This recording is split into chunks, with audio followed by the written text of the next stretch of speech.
Okay, let's unpack this. You've brought us a really fascinating source for this deep dive. Yeah, it's a YouTube video transcript. A transcript. Okay. Okay? And it features a self-proclaimed clairvoyant. That's right. And he's discussing, the recent events in the Middle East.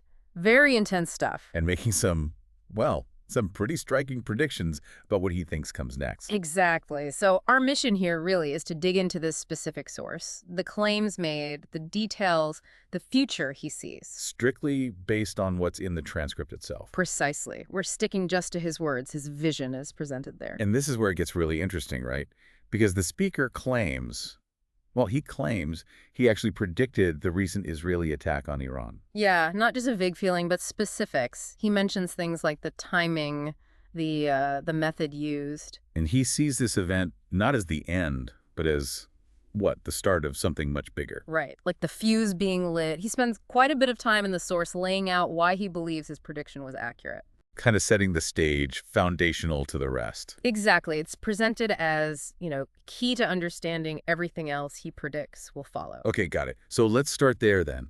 With this claimed prediction, he says he made it when? The day before the attack actually happened. That's the claim. The day before. Okay. And what specifics does he say he got right beforehand? Well, first, the timing. He claims the prediction said around 4 a.m. Around 4 a.m. And the method, too.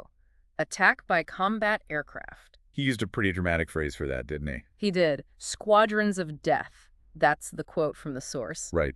And he mentioned the scale, too, something about series of attacks. Yes. 2 or 3 series, he called them, or groups of aerial attacks. He described it overall as a large bombardment. And targeting. Did the prediction mention targets? Yeah, that was a key detail he highlights. Very precise targets. He even suggested it might hit, homes of generals or scientists. So those were the claims before the event. How does the source then connect these predictions to what actually happened? Well, he points to reports he cites, saying the attack occurred between 3:20 a.m. and 4:00 a.m. local time.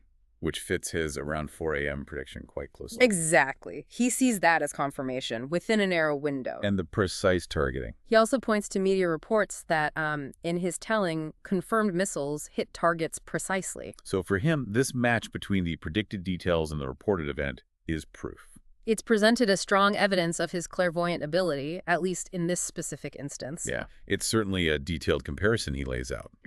So, okay, with that initial prediction established, how does the speaker and the source then analyze the current situation, the immediate aftermath? His assessment is pretty stark. He describes Iran as being cornered, even helpless. Cornered and helpless. Why? Why that description? It's mainly geographical, according to him. The distance to Israel, about 1,000 kilometers, he argues that gives Israel plenty of time to intercept incoming threats. Whereas Israel can operate from closer. Potentially, yes. He suggests Israel could use bases closer to Iran, mentioning possibilities like U.S. bases in Iraq and Syria. That drastically cuts down the distance for Israeli strikes into Iran. So a big geographical disadvantage for Iran in this view? What about Iran's response so far, then? The source characterizes any Iranian retaliation up to that point as small scale and not very dangerous for Israel. Sort of ineffective is the implication. Right. And what does the source predict Israel does next, right after that initial strike? For a period, the prediction is that Israel will act very aggressively, dominating Iranian airspace. Aggressively how? He uses strong language. Says Israel will be humiliating Iran, attacking how and when they want. Okay, so a period of perceived Israeli air dominance. And this leads us then to the predictions for near-term escalation, which sound quite severe in the source. Oh, yes. The source suggests this aggressive Israeli action isn't random. It's seen as a deliberate provocation. Provocation for what purpose? The phrase used is so that Iran doesn't back down. The idea presented is that Israel is trying to force Iran to retaliate more strongly. To push them into escalating it into a larger conflict. Exactly. A bigger war, potentially drawing in the U.S., maybe even European countries. That's the scenario laid out. And the source specifically predicts Israel will overdo it. Yes. They use that Polish word przesadzi, which he translates in context as overdo it. And what does this predicted overdoing it actually involve? What does it look like? It's described as a very painful bombardment, targeting a specific region in Iran. And this specific attack is predicted to be different. Yes, the source emphasizes that this particular action will be viewed by most of the world as exceptionally exaggerated. And that specific act, that perceived overreach, that's the trigger for the next phase. That's the sequence presented, yeah. After that happens, the source predicts Iran becomes incandescent. He uses the term zagotujesi. Incandescent. Okay. And then he brings other countries directly into the fight. Yes. This is a major point. The source states that two countries will then attack Israel in the name of Iran. And he stresses these are actual countries. Right. He makes a point of saying these will be states, not just non-state actors or terrorist groups. And they will either declare war or threaten war against Israel. Wow. Okay. Is there another timing prediction around this point, like the 4 a.m. one? There is, actually. Another major escalation is predicted specifically between 2 a.m. and 5 a.m., described as a very dangerous strike. And in this predicted exchange, losses on both sides. Significant losses, yes. According to the source, both Israel and Iran are expected to suffer very serious losses or very serious blows in this rapid exchange. And this quick escalation forces an international reaction. Yeah, the source sees this leading international groups, forums, to meet urgently to discuss the conflict because it's escalating so fast. Okay, that covers the immediate next steps. But the source's vision goes much broader, right? Yeah. Regionally, globally. What about Israel's longer-term goal here, according to the source? Israel is described as being prepared to inflict very serious damage and losses. And crucially, the source believes Israel intends to see this through to the end. Meaning they won't stop once it really kicks off. That's the implication, not stopping easily once it begins in earnest. Is there any way out of this predicted path, according to the source? Anything that could prevent it? Well, they mention one possibility. It could potentially be stopped if Iran agrees to U.S. conditions. But the source immediately frames that as a capitulation for the Iranian leadership, especially when viewed against what they call the proud Iranian nation. So unlikely in their view. The source also mentions a third player entering the scene. Yes, vaguely. A third player is apparently preparing to get involved, maybe acting as a kind of relief or standing up for Iran somehow. It's not fully specified who. Okay. And what about China? What role does the source see for China in all this? A very significant role is the phrase used. Initially, as the war ramps up, China is predicted to issue threats towards Israel, towards the U.S. Just threats initially. Initially, yes. But later, the prediction is more concrete. China is sending warships or something similar near Iran, but without diplomatic warnings beforehand. An undeclared naval presence. Yeah, described as a very meaningful action. And Turkey gets pulled in too. Yes, the source predicts Turkey will strongly stand up for Iran. There was also a mention relating to Israeli leadership. Just briefly, a possibility mentioned of the end of Netanyahu's impunity. And the conflict itself. It doesn't stay just Israel versus Iran. No, according to this vision, the war with Iran is predicted to split into 3 wars, though the details of those 3 aren't fully elaborated in this section. It also sounds like the source thinks Israel's making a fundamental miscalculation. That's definitely the sense. The source believes Israel miscalculates by thinking the world will just accept its actions. Accept them under what guise? Maybe framed as dealing with Iran's nuclear program, the source suggests. But the prediction is that countries won't accept it. They'll realize they have to stop Israel. And how will they try to stop Israel? Diplomacy. No, the source is quite clear on this. Not through talk, but through attack. Wow. What about Russia's role in this picture? The source suggests Russia has, betrayed Iran, or traded Iran. Traded Iran. What does that mean? The phrase used is Putin having traded Iran. It implies, in this clairvoyant's view, that Iran might find itself without the Russian support it expected, despite maybe some diplomatic posturing from Moscow. Interesting. And the predicted rocket fire. Does it only target Israel? No. The source predicts rockets, either from Iran or those supporting it, will be fired in other directions too, beyond just Israel.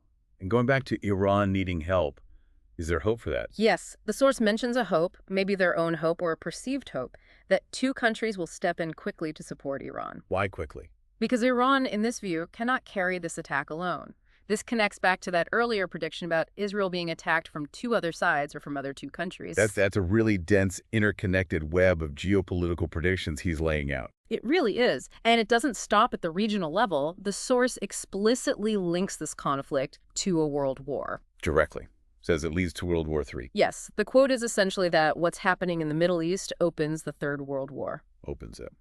Is there a time frame given for this wider war? There is. This predicted Third World War is expected to reach its peak, its apogee, around the year 2028. 2028. Right. And having these two major wars running concurrently, Ukraine, and now this predicted Middle East conflict, what does the speaker say that means for people, for us? They state very plainly that having two such wars means we should be scared. Scared because? Because one of them is likely to get out of control or directly trigger that larger global conflict he foresees. The source also brings up a previous prediction about when this Iran war would start. Yes. They claim they had previously predicted over a month before that the war with Iran would specifically start in June during sunny days. They present the recent events as fitting this earlier, longer-term forecast. So, connecting current events to past predictions again. Beyond the military and political aspects, what other consequences does the source see unfolding?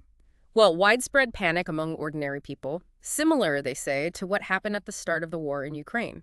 But with a difference. Yes, a key predicted difference. Borders will be closed, making it very difficult for people to cross, to flee. And they contrast that With how refugees from Ukraine were generally handled in Europe, suggesting this time will be different, much harder to move. That sounds grim, especially for Europe. It does. Europe is specifically singled out, predicted to experience major riots, even massacres. Is there a trigger mentioned for that in Europe?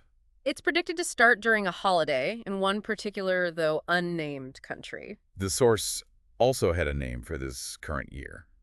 Based on all this, yes, they refer to the current year as a cursed year. And economically, any predicted fallout there? Oh, yes. Crises are expected because of the conflict, and they specifically mention a crash on the American stock exchange.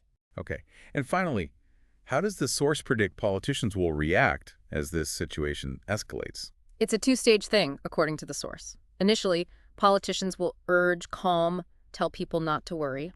But later? Later, that changes dramatically. The advice will shift to preparation, building up armies, focusing on national defense. So a move towards mobilization. While a full, easy expansion of the war isn't seen as immediate, actions like military call-ups and definitely border closures are predicted to be pushed forward by governments. Okay, wow. We've covered a lot there. We've walked through this specific source material, the claimed prediction, the analysis of the immediate situation, the predicted near-term escalations with specific countries and timings. Right through to the broader global implications. China's role, Turkey, Russia's position, the splitting into multiple wars, the economic crashes, the social unrest in Europe. And ultimately, the explicit prediction of this, opening the door to a third world war, peaking around 2028. And we've tried to pull out those key details and predictions as they are presented in the single source to give you a clear, structured overview of this particular, very detailed vision of the future. It really is a striking narrative this source presents, one where supposedly precisely foretold events kick off this cascade, this chain reaction of global consequences, military, political, economic, social. Given this very specific viewpoint laid out in the source, what really stands out to you, the listener, about this idea? The idea that hugely complex international events might actually follow a path that someone claims to have foreseen in such minute detail.